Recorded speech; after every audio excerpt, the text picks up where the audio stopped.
Welcome to Mastering the Attention Economy podcast. I'm your host, Ari Lewis. Human attention is a scarce resource that millions of companies across the globe are fighting for. Once a week, I interview entrepreneurs, executives, and industry leaders on how they earn attention for their brands using social content and media. To learn more about my work, visit arilewis.com and subscribe to my twice-a-week newsletter on how to earn attention for your brand. Today's guest is Ian Carr. Ian is the co-founder of FinTech Today, a media company covering product strategy and analysis on the fintech industry. Hey man, how are you? Thanks for having us. So we talk a lot on Twitter and stuff, and I'm excited to talk about media and content. But before we start, really interesting anecdote that I heard from you that I think would be a fun side conversation to kick things off. That's a little different. When you were in college, you dropped out, and then you ended up going back to college. So can you just talk about like when you started your career, you decided to drop out, why did you do that and how did that make an impact? Yeah, I never finished school. I was econ and political science double major at a college called Franklin Marshall in Pennsylvania. I was always, I think I did 2 summer internships at a CDO, a hedge fund focused on CDOs, like collateralized debt obligations, which was like basically around like the mortgage-backed securities crisis. It was like basically repackaged mortgage-backed loans. So I was just an analyst there. And then really randomly, my dad had a heart attack. He's fine now, but at the time it was a little touch and go. So I took a semester off, was hanging out at home, was really bored. And they're like, listen, like, you're not doing anything. Why don't you come work full time? And, I was like, all right. So it was good money at the time. And I was, a junior. So didn't last that long. I absolutely hated it. So it was really soul sucking in the sense that like, I am someone that like is very like driven by my passions, I think. And I didn't really find it that interesting sitting there being an analyst, trying to split apart these like really shitty loans from other shitty loans. And, and then I started learning more about like what was driving the economic crisis at the time. And, didn't really sit that well. My dad was an ER doctor for about 25 years in New York. He's retired now. So, always wanted to figure out how to help people. So, was always really passionate about writing. And then, kind of got into, I think I applied to like 200 writing jobs or something crazy like that. And, randomly got, an offer from this subsidiary of Newsweek and, started as a tech reporter and then eventually kind of worked my way into like the intersection of business and tech. And then around 2014, when Apple Pay launched, I was a reporter at this company called Bank Innovation and ended up breaking a lot of stories about Apple Pay. So that's kind of what kicked off my interest in fintech, and that's what kind of got me here. So let's start with your content creation and media background, because I think that'll eventually be a good segue into the company you run now and sort of my thesis that we see a lot on Twitter about how all product companies are becoming media companies. But being in media in 2014 and being a reporter, what were some of the lessons that you learned and what were some of the good experiences that now help serve you with, running your own company that is very much a media company? Yeah, I mean, I think a lot of the lessons that I've learned in the past have helped shape what the content strategy is for FinTech Today. We only publish 3 times a week. We have 3 different writers who publish opinion articles, columns, essentially, and including myself. Some weeks I might be a little bit too busy, so I might have to skip. But usually I try to stay pretty consistent. But I think one thing that I learned really early on at a media company was the fact that like you were supposed to crank out articles. It was a content farm. So I was like my first job, I was tasked to write like 5 articles a day about nonsense that no one really found interesting. And it was just to get, because, mainly these media companies back then were monetized through search engine optimization, right? And they were just seeing a lot of growth on social and starting to see that a lot of interest there. And they're all trying to figure out like how to get more viral, right? I think that was right around the time that BuzzFeed was taking off, things like that. But the thing is, like, BuzzFeed's content was inherently viral. It was like interesting content that was interesting to a subset of people. Not the fact that they lowered the bar for their content. It was just different kind of content, if that makes sense. Like, I think, and obviously places, then I ended up, becoming a better reporter. And I was much more interested in kind of writing in-depth stories. I was always really passionate about writing, and the college I went to was very writing intensive. So we basically focused on a lot of interviews and stuff like that. I ended up getting a job at a company called Quartz, which is a division of the Atlantic at the time, and was the future finance reporter there, and ended up writing a lot of great stories there. And I think obviously with the quality of mainstream publications is a lot higher, right? So you learn different kind of interesting lessons there.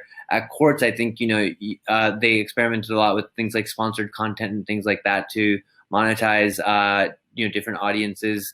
I think that's something that we tried a lot of great success as well. But yeah, I think at Quartz, I also was a really big proponent of thinking about things like developing a community. I was always interested in the fintech ecosystem, and I thought that because of how much venture capital is in it and how much interest in the startup side there is, I always thought like a niche vertical would be really interesting around this. But in my opinion, the most interesting publications don't know they're not really focused on early stage startups. They're more on the banking innovation, like the bank side of things when it comes to fintech. And then also the niche is just too small for a larger media publication to be interested in. So as a standalone, you got to figure out the right way to monetize it. And I think there are a lot of different ways if you know the ecosystem really well, which I ended up kind of getting into after my media. I was a reporter for about 2.5 years. Ended up getting into product development at a company called Acorns, which is based out in Newport Beach.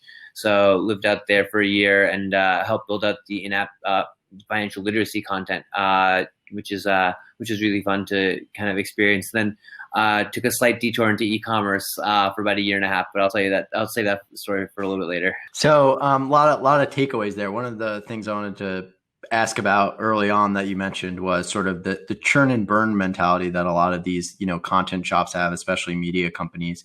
Do you find that is still a successful strategy? And like, is that something that like is more successful for a media company, or is that more successful for a company that's more of a brand that's trying to build like, a Grammarly, for example? I know they have a super successful SEO strategy. Or do you think people should completely avoid that churn and burn, and those days are sort of over, and now like people need to double down and be more focused on quality and not writing for like this SEO optimization that people were doing a few years ago? Yeah, it's a great question. SEO is great. I think what you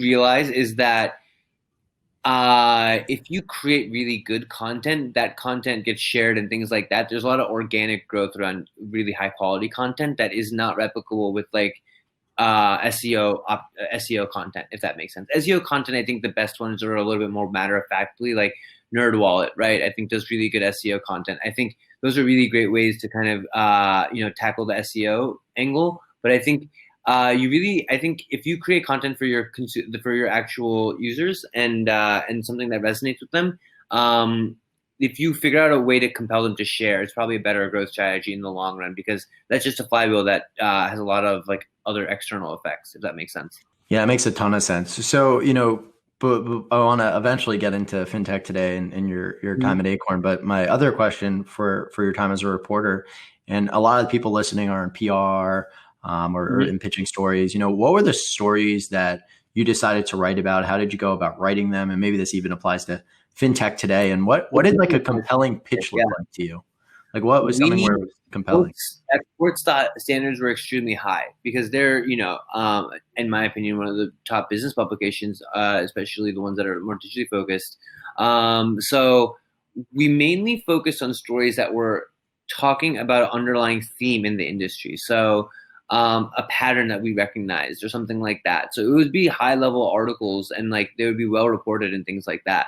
So we wouldn't really write, like if we wrote about a funding round, we would say, this is a funding round that's interesting because it's the 5th company in the last 6 months that got funded in this sector, right?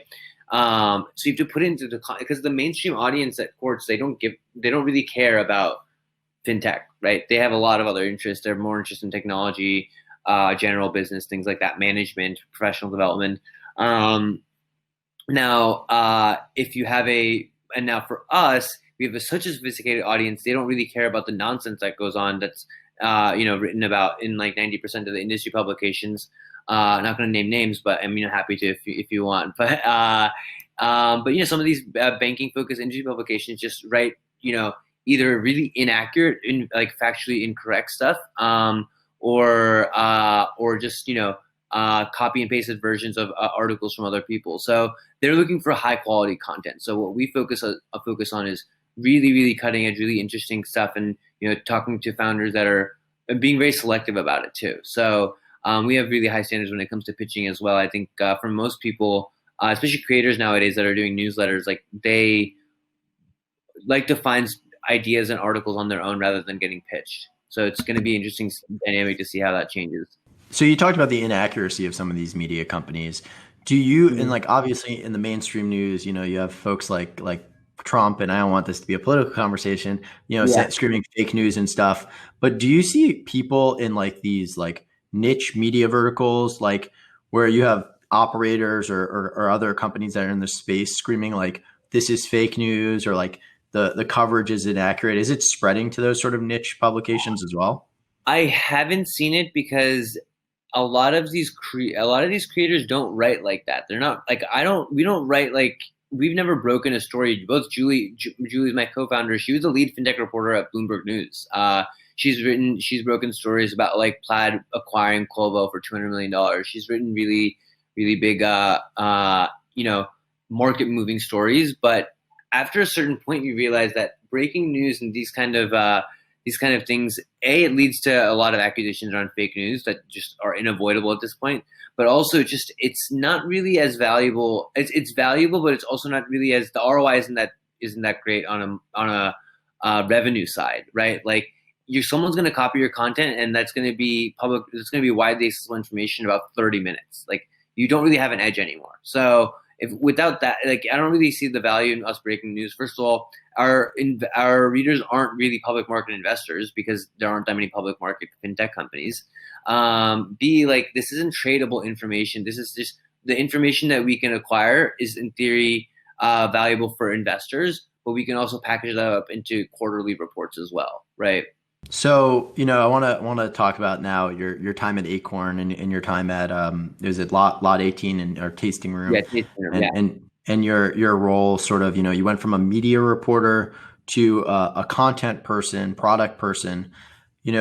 First the question I have is, do you see people serving in these types of roles? Because like, again, as I said in the beginning, more and more companies are becoming media companies. Do you agree with that? Do you think that, companies need to start pursuing these content strategies in order to grow, or is the old ways of growth still possible? I think that a lot of these companies look to content for a couple of different ways. At Acorns, we saw it as a way to just increase engagement. We were seeing a lot of people use the app, but we just wanted to give them more stuff to do. So we thought, creating a financial literacy content product would be a really great way to not just keep them engaged, but also educate our users. So I was tasked to kind of start that from 0 to 1. So it was a really interesting project. We did a lot of user research. It was very iterative. And then I also scoped out like IRA and different like products, like helping out with like thinking about what an IRA would look like and things like that. And yeah, it was a really great experience. I think and my experience at Tasting Room was much more focused on product management, much less related to content. So I'll focus on Acorns. I think a lot of companies, especially consumer ones, definitely think need to start thinking about their content strategy. It's a great way to engage your users and educate them, and also just keep them up to date on what's going on. I think Robinhood does a great example of like someone that's really scaled, been able to, develop a content strategy over time. They didn't have one to begin with, but they bought Snacks, and then now that's a relatively popular product within Robinhood as well, and externally too. So thinking about ways like that, there are a lot of different ways to go about it. It's really about how much you want to focus on it, and then also what value you think you can get out of it, right? So how should a founder or a team where they don't have a content person or it's not their expertise, how should they go about, building that and beginning the flywheel? What does like how do they go discover this is where the audience consumes news and this is, the audience we want to bring in? And then how do they start thinking about and strategizing what the content creation looks like? I think a company that does this really well in fintech is Modern Treasury, right? They're an API company. They just do really, really interesting fintech related AP articles. And like it's stuff that only like me and like my 15 friends who are really like nerdy about payments would be interested in. But that's their market. They're selling to payments developers. So it's really interesting. And they've been able to kind of just focus on their specialty and their niche and just create content around that. So I think that's my best advice. Like thinking about what resonates with your audience that you guys are intimately knowledgeable about, and then leveraging that knowledge to create content. So I think, I have a good question that will probably be a good, segue or, continuance into what fintech today is. But why do you think there's been like this shift to more niche content and niche, media, right? We've seen sort of a lot of these traditional media publications under pressure, but also, if you're a company, a product company, you might not necessarily need to be in TechCrunch. You might actually want to be in that trade publication because that's where your audience is. Why has this, begun to happen? And where did you see that opportunity in fintech when you started fintech today? Yeah, I mean, the reason that what I realized was that there's so much. I think content is a great way to share knowledge, and I think a lot of people are really interested in understanding how to build fintech products. So I think that's the problem that we're trying to solve. Like how can you improving just professional development and enabling people to be able to build the best products in fintech. And I think when you think about it from that perspective, there's a lot of different ways that you can kind of go. Yeah, I forgot the second bit of the question. If you don't mind repeating. So Ian, yeah, as a follow up to that, so you look at publications like the Wall Street Journal, right? They cover fintech, but they don't really have a dedicated fintech reporter. Like, what made you see this opportunity that there was ways to make money in a niche? Because right, the traditional path was build out a huge audience, and now everyone's talking about like build 1,000 true fans. And I think also as a follow-on question to that, how is this changing for like product companies as well? Because I've spoken to a lot of companies and had guests on where they would prefer to be in a niche trade magazine than the Wall Street Journal, because that's where their customers are. Do you think that's going to continue to happen where, as they say, the riches are in the niches? Yeah, I think it's really interesting. Right? The answer's gonna be a little unexpected. I stumbled into this. I had no idea at first when I was like 20, 21 when I first started covering fintech. So I did not think about this very thoughtfully. I was just more following my passions. I was super interested in tech, since I was a kid. I studied econ. I was always interested in regulated industries, and I kind of figured this would be really interesting to kind of learn a little bit more about. And then next thing you know, it was like a year in, and I was just devouring fintech content all the time. So I kind of stumbled into it. But once I got to Acorns, I realized that, oh wait, working in fintech is actually really complicated. It's really difficult. I wish I had some stuff to read. Wish I had some advice to get. I didn't know who to go to. It was my first product management role. So a lot of these things that we're trying to solve, I discovered organically just through my own personal experiences. I just found it really difficult to keep up to date with what was going on in the industry. I didn't really have time to really think about all the different developments very strategically. And I think longer term, as we kind of think about fintech today, there's a lot more problems we can solve too around just research and things like that, making it easier for not just operators in fintech, but also investors and other demographics as well in the ecosystem, to just kind of make it easier to learn more and keep updated with the industry. Do you look at fintech today as a community with a media component, or as a media company with a community component, or even like a data type product with a media and community component? How do you position it? I would probably say right now it's at this point it's probably a community with a media component, if anything. We have a really vibrant community of around 100 operators in fintech.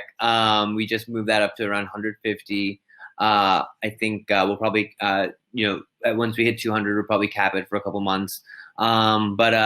Yeah, these folks are paying around $85 a month to talk off the record about things in the industry, and it's been really valuable for most people. I mean, a lot of them have talked about companies that they're looking at in like sectors that they know deeply from past experience. A lot of people ask for advice around like, oh, how do we manage SOC 2 compliance, or oh, does anyone know a good vendor for AML or KYC? Like these are all very nerdy things. Like not many people are going to care about anti-money laundering compliance or know your customer compliance technology, but like everyone in this group does, right? And you can't really get those insights that readily. So, and the content right now is the free content is a really cheap way to acquire that audience and that community. And then the paid content is going to be geared towards really adding more value to that community as well. So you talked about that you guys don't really publish original, or I should say breaking news content. And that most of your content is more like opinion analysis. Do you think that your readers, want that type of like, how do you make the decision of like, we're only going to stick to analysis versus maybe we'll go into breaking news and stuff like that, especially with your background? And do you think that would be helpful to your product, or it's something that, it's not really critical to it? It's something we could easily do. I just like, news is just really difficult. I think nowadays the trust is really fractured. I think with the reader, and like the relationship is kind of broken. I think there are a lot of companies that can probably do news really well. I think there are a lot of fintech reporters out there. Hugh Son at CNBC. I think Kate Rooney's at CNBC as well. She's really great. The Journal does have a couple fintech reporters. I think I think. Journalism and content creation are two inherently different things, and I think a lot of people kind of conflate the two. We want to be very clear about the distinction between the two on our end, and I think we don't want to get in any like gray lines or anything like that. So we want to stay really focused on the research side and the opinion side, and let the experts handle the news side, if that makes sense. Yeah. How do you, I guess, create, I don't know if Chinese wall's the right version, but I've seen a lot of both like companies similar to yours, but as well as product companies go into like doing interviews and stuff. How do you define those guidelines to make sure that like it's a good, Chinese wall where you're staying objective, but it's also, continuing to be interesting and beneficial for all sides? And do you guys do interviews like that, by the way? We don't promise objectivity. I mean, like we try to be objective, but like we make opinions all the time. When we say things are, especially in our premium newsletter, Julie has a lot of great opinions about company strategy and product strategy, and makes a lot of strong opinions. So we criticize companies where we feel is necessary. And I think on the Chinese wall, we don't really see this as a Chinese wall. We don't really we don't really I think of. I'm trying to think of a comparison, but like I guess like Deloitte, right? They do research, and then they also do free research and bespoke research for their customers and things like that. Like there's a lot of ways that people use content. I think the only thing is like our content's direct to consumer in a way, right? It just the way it's delivered is very similar to a traditional media company, like a Morning Brew or like other like Quartz, which is has a really robust newsletter, but I think our strategy is not really around. Our strategy is like to have a really strong content arm rather than like to be a media company, if that makes sense. Yeah, it makes a lot of sense. And do you think your strategy is more you guys just went in a direction and you sort of guessed and hoped that your audience enjoyed that stuff, or was it more you were sort of speaking with your customers beforehand and then tailored the strategy around that? So I guess. Yeah, well, sorry, I was going to say, I guess the best question or the best way to ask is, do you think you're more of a content led on content led, or it's more community led that's driving the content? I think about content as a product. So I actually think about it we actually just did it like a pure product process. So we started with user research, tried to understand what a subset of our users were really interested in, and then basically scaled up from there. So we kind of spoke to about 50 operators in the fintech ecosystem, honestly, it wasn't that difficult. I do this all the time. They're all my friends and they're all like PMs and stuff like that. So I was like, listen, like what problems can we solve? Like what kind of research stuff can we solve for you guys? That kind of stuff. It was iterative. I mean, we initially thought maybe consulting would be interesting. Then I realized consulting was really boring. And then, cause like the thing is you'll consult and they never actually execute your project. So you just like be sitting on a great project. So that wasn't really that exciting for us. I think this sort of research lets us do what we really like to do, which is create fun, really interesting content and learn a lot about interesting areas. The community lets us kind of create an engagement layer. And then, in the long run, I think we can kind of, use that to do a lot of really interesting stuff down the line, like education and recruitment and stuff like that. So, we thought about it from, we tried to figure out what is the best way we can use content to add more value to our users. And then, and if they said news, then we probably would have pivoted to news. Like we were pretty open-minded with it, right? I had a gut feeling it was more research. So a lot of our questions more around that area, and understanding, at a tactical level, what kind of information they use on they needed on their day-to-day working life. So it's, from a product. So, thinking about as a PM, like most of my decisions are half instinct, half data driven. This was something pretty similar. So, one of my last questions for you is how do you measure the success of, fintech today from a satisfaction point of view? How are you, is it just, you having conversations with your customers? Do you have like standardized ways of doing it? Is it, based on like retention? Like what do you guys do at the end of the day? Say, oh, our content had an impact. Our community had an impact for our honestly customers. It's our readers like reaching out saying like, hey, we, learned a lot from this article, or hey, we got connected to this person and they've invested in this company, or oh, we got access to this deal because we met this person through FinTech Today. A lot of connections have been made through the platform, and I think that's something that we're really excited to further nurture, if that makes sense.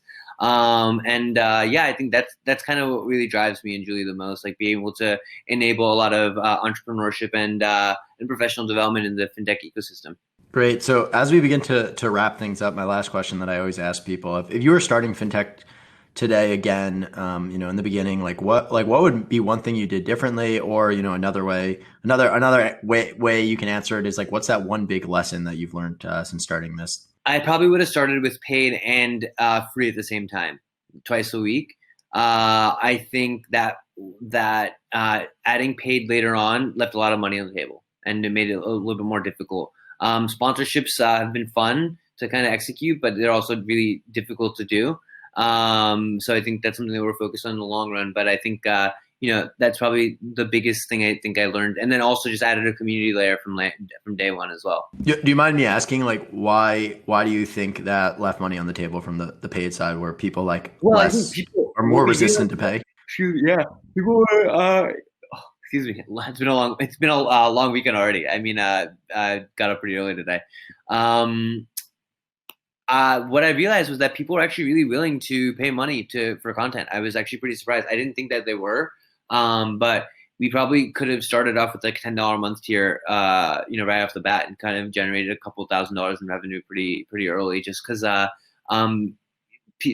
audience that I was catering to was willing to use their corporate cards for a lot of this stuff, so they don't really have a problem paying.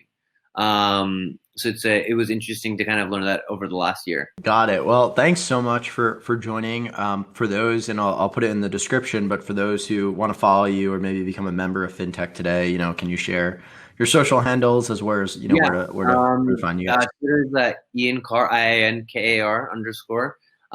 And our website is fintechtoday.substack.com. So you can check it out there. Great. Well, thanks so much for joining me, and really appreciate it. And hope to have you on the podcast again in the near future. Absolutely. Thanks a lot, man. Thanks for listening. If you enjoyed today's episode, consider giving us 5 stars on iTunes. If you're listening to us on YouTube, consider hitting the like button and commenting on what you enjoyed. I'd really appreciate it.